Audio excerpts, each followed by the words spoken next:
హరే కృష్ణ. నమస్కారం అండి. తులసి మాల. ఈ తులసి పూసల మాలలో 108 పూసలు ఉంటాయన్నమాట. ఈ 108 పూసలలో మనము మాల 108 సార్లు ఏవైనా చేయాలి అని అనుకుంటే ఇది మనము ఒక్కొక్క పూస జరుపుతూ చేసుకుంటే సరిపోతుంది.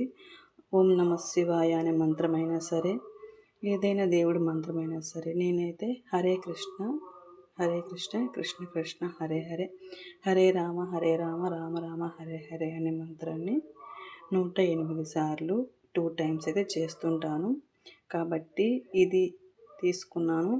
దీనికి పూసలకి మనము చూపుడు వేలు తగిలించకూడదనమాట. చూపుడు వేలు తగిలించడం వల్ల మనకు అపనిందలు కలుగుతాయి.